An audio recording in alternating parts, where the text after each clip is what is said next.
Assalamualaikum warahmatullahi wabarakatuh.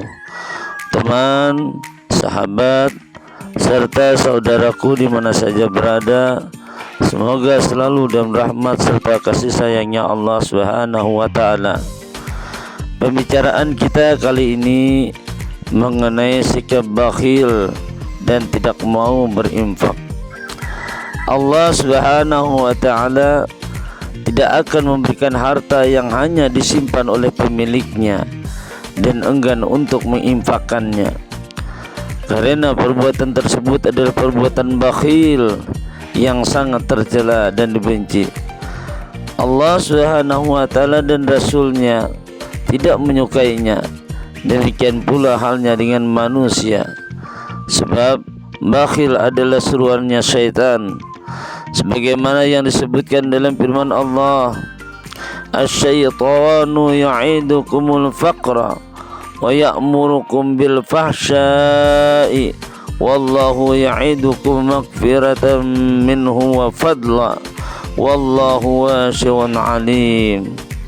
Yang artinya, syaitan menjanjikan menakut-nakuti kamu dengan kemiskinan dan menyuruh kamu berbuat kejahatan, yakni kikir, sedang Allah menjanjikan untukmu ampunan daripadanya dan karunia, dan Allah maha luas karunianya lagi maha mengetahui.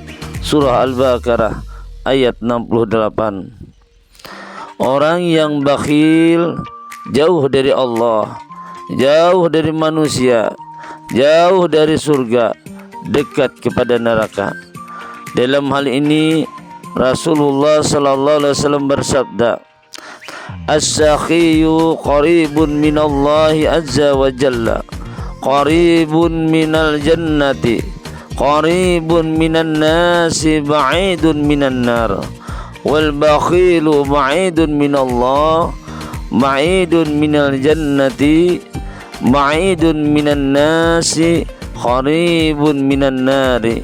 Yang artinya, orang yang dermawan dekat dengan Allah Subhanahu wa ta'ala, dekat dengan surga, dekat dengan manusia, dan jauh dari neraka. Sedangkan orang yang bakhil jauh dari Allah, jauh dari surga, jauh dari manusia, dan dekat kepada neraka. Harta orang yang bakhil tidak diberkahi, sehingga tidak ada kebaikan dan perkembangan di dalamnya, sebab kebakhilan mengakibatkan kehancuran, bencana, dan kejahatan terhadap pemiliknya. Dengan demikian, maka orang yang bakhil adalah termasuk orang-orang yang merugi. Rasulullah sallallahu alaihi wasallam bersabda, ittaquz zulma fa inna zulma zulumatu yaumil qiyamati wattaqu suh'a fa inna suh'a ahlaka man kana qablakum. Yang artinya, waspadalah akan kezaliman, sebab kezaliman adalah kegelapan pada hari kiamat, dan waspadalah akan kebakhilan, sebab kebakhilan telah menghancurkan orang-orang sebelum kamu. Hadis riwayat Muslim. Bahkan Rasulullah sallallahu alaihi wasallam juga bersabda, ma mana'a qaumuz zakata illa ibtalahumullahu bisinina.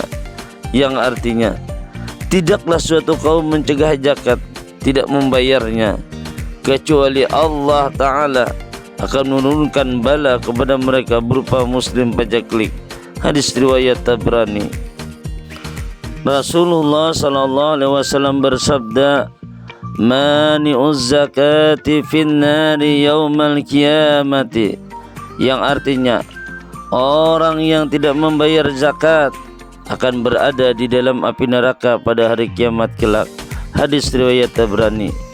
Rasulullah sallallahu alaihi wasallam bersabda, syarru ma fir rajuli suhun hali'un mufzi'un wajubunun khali'un yakhla'u qalbahu min siddatil khawfi. Yang artinya, seburuk-buruk laki-laki adalah yang kikir lagi tamak dan yang bodoh lagi penakut. Hadis riwayat Abu Daud. Rasulullah sallallahu alaihi wasallam bersabda, humul akhsaruna wa rabbil ka'bati. Fakultu, ya Rasulullah, fidaka abi wa ummi man hum? Qala, hum aksaruna amwalan illa man qala anfik hakaza wa hakaza amamahu wa yaminahu wa simalahu wa qalilun mahum. Yang artinya, demi Tuhan yang memelihara Ka'bah, mereka adalah orang-orang yang merugi. Aku berkata, wahai Rasulullah, aku jadikan ayah dan ibuku sebagai jaminanmu. Siapakah mereka? Rasulullah sallallahu alaihi wasallam pun menjawab, mereka adalah orang-orang yang banyak hartanya, kecuali yang mengatakan menginfakkan segini dan segini sebagiannya di hadapannya, di sisi kanan dan di sisi kirinya. Namun orang-orang seperti itu sangatlah sedikit. Hadis muttafaqun alaih. Harta orang yang bakhil akan digantungkan pada tengkuk pemiliknya pada hari kiamat kelak. Kemudian harta itu akan dibakar dalam neraka dan digosokkan ke seluruh tubuhnya sebagai balasan atas kebakhilannya terhadap harta yang telah dianugerahkan Allah Subhanahu wa taala kepadanya, juga sebagai balasan akan penyimpanan harta serta keengganannya dalam menginfakkan harta tersebut di jalan Allah. Allah Subhanahu wa taala berfirman, وَلَا يَحْسَبَنَّ الَّذِينَ يَبْخَلُونَ بِمَا آتَاهُمُ اللَّهُ مِنْ فَضْلِهِ وَخَيْرًا لَهُمْ بَلْ هُوَ شَرٌّ لَهُمْ سَيُطَوَّقُونَ مَا بَخِلُوا بِهِ يَوْمَ الْقِيَامَةِ وَلِلَّهِ مِيرَاثُ السَّمَاوَاتِ وَالْأَرْضِ وَاللَّهُ بِمَا تَعْمَلُونَ خَبِيرٌ. Yang artinya, sekali-kali janganlah orang-orang yang bakhil dengan harta yang Allah berikan kepada mereka dan karunia-Nya menyangka bahwa kebakhilan itu baik bagi mereka. Harta yang mereka bakhilkan itu akan dikalungkan kelak di lehernya di hari kiamat. Dan kepunyaan Allah lah segala warisan yang ada di langit dan di bumi. Dan Allah mengetahui apa yang kami kerjakan. Quran Surah Al-Imran ayat 180. Allah Subhanahu wa ta'ala juga berfirman, Ya ayyuhalladzina amanu inna kathiran minal ahbari warruhbani la yaquluna amwalan nasi bil batili wa la yasudduna an sabilillah وَالَّذِينَ يَكْنِزُونَ الذَّهَبَ وَالْفِضَّةَ وَلَا يُنْفِقُونَهَا فِي سَبِيلِ اللَّهِ فَبَشِّرْهُمْ بِعَذَابٍ عَلِيمٍ يَوْمَ يُحْمَى عَلَيْهَا فِي نَارِ جَهَنَّمَ فَتُقْوَى بِهَا جِبَاهُهُمْ وَجُنُوبُهُمْ وَظُهُورُهُمْ هَذَا مَا كَنَزْتُمْ li'anfusikum fadzuqu ma kuntum taknizun.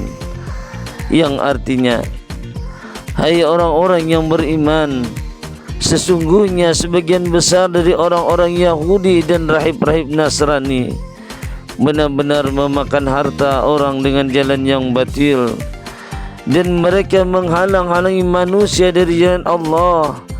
Dan orang-orang yang menyimpan emas dan perak dan tidak menafkahkannya pada jalan Allah, maka beritahukanlah kepada mereka bahwa mereka akan mendapat siksa yang pedih pada hari dipanaskannya emas dan perak itu di dalam neraka Jahannam, lalu dibakar dengannya dahi mereka, lambung dan punggung mereka, lalu dikatakan kepada mereka, inilah harta bendamu yang kamu simpan untuk dirimu sendiri, maka rasakanlah sekarang akibat dari apa yang kamu simpan itu.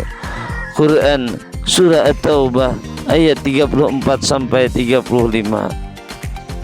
teman, sahabat, serta saudaraku di mana saja berada, semoga selalu dalam rahmat serta kasih sayangnya Allah Subhanahu wa ta'ala. Hendaklah setiap muslim mengetahui bahwa kebakhilan sangat buruk akibatnya bagi kehidupan, baik di dunia maupun di akhirat. Dengan demikian, maka tidak ada keberkahan di dalam kehidupan dunia orang-orang yang bakhil, dan tidak ada kebahagiaan serta ketenangan di dalam kehidupan akhiratnya. Bahkan ia mendapat azab yang pedih. Maka sebaik-baik berkah terletak di dalam kemuliaan dan kedermawanan, dan sebaik-baik kebaikan terletak di dalam sedekah dan infak. Allah Subhanahu wa ta'ala berfirman, "Matsalul ladzina yunfikuna amwalahum fi sabilillahi kamatsali habbatin ambatat sab'a sanabila fi kulli sunbulatin mi'atu habbah wallahu yudha'ifu liman yasha wallahu wasi'un 'alim." Yang artinya, perumpamaan nafkah yang dikeluarkan oleh orang-orang yang menafkahkan hartanya di jalan Allah adalah serupa dengan sebutir benih yang menumbuhkan 7 bulir. Pada tiap-tiap bulir 100 biji. Allah melipatkan ganjaran bagi siapa yang Dia kehendaki. Dan Allah maha luas karunia-Nya, lagi maha mengetahui. Quran Surah Al-Baqarah ayat 261. Dalam ayat lain, Allah Subhanahu wa ta'ala juga berfirman, "Lan tanalul birra hatta tunfiqu mimma tuhibbun wa ma tunfiqu min syai'in fa innallaha bihi 'alim." Yang artinya, kamu sekali-kali tidak sampai kepada kebajikan yang sempurna sebelum kamu menafkahkan sebagian harta yang kamu cintai. Dan apa saja yang kamu nafkahkan, maka sesungguhnya Allah mengetahuinya. Quran Surah Al-Imran ayat 92. Allah Subhanahu wa ta'ala juga berfirman, "Aminu billahi wa rasulihi wa anfiqu mimma ja'alakum mustakhlifina fihi falladzina amanu minkum wa anfaqu lahum ajrun kabir." Yang artinya, berimanlah kamu kepada Allah dan Rasul-Nya, dan nafkahkanlah sebagian dari hartamu yang Allah telah menjadikan kamu menguasainya. Maka orang-orang yang beriman di antara kamu dan menafkahkan sebagian dari hartanya memperoleh pahala yang besar. Quran Surah Al-Hadid ayat 7. Rasulullah sallallahu alaihi wasallam bersabda, "Ma min yaumin garabat fihi samsuhu illa malakani yunadiyani Allahumma a'ti munfiqan khalafan wa a'ti mumsikan talafan." Yang artinya, tidak ada satu hari pun di mana matahari terbenam kecuali 2 malaikat akan berseru, "Ya Allah, berikanlah kepada orang-orang yang menginfakkan hartanya ganti harta-harta yang telah diinfakkannya, dan berikanlah kepada orang-orang yang menahan hartanya kehancuran." Hadis riwayat Bukhari, Muslim, Ibnu Hibban dan Tabrani. Rasulullah sallallahu alaihi wasallam juga bersabda, "Tidaklah seseorang bersedekah dengan harta yang didapatkannya melalui jalan yang baik, dan Allah tidak akan menerima sedekah kecuali yang didapat dengan cara yang baik, kecuali Allah akan menerimanya dengan tangan kanannya, sekalipun harta yang diinfakkannya itu hanya berupa sebutir kurma. Maka ia akan tumbuh membesar di tangan Tuhan hingga melebihi besarnya gunung, sebagaimana salah seorang di antara kalian memelihara anak kuda atau anak untanya." Hadis riwayat muttafaqun alaih.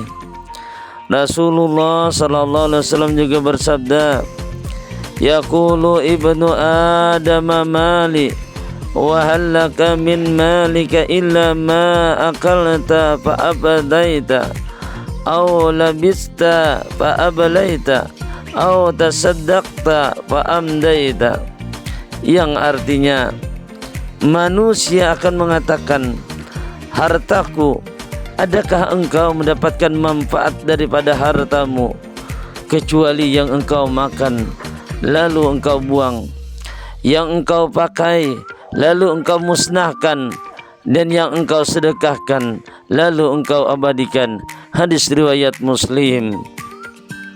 Maka bersungguh-sungguhlah dan bersedekahlah, wahai saudaraku seiman. Infakkanlah sebagian harta yang telah diberikan Allah Subhanahu wa taala kepadamu.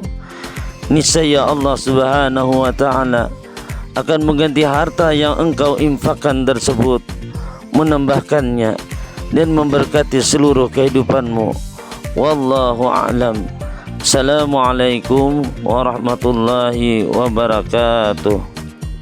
Terima kasih telah menonton. Semoga bermanfaat. Jangan lupa subscribe, like, komen, dan share.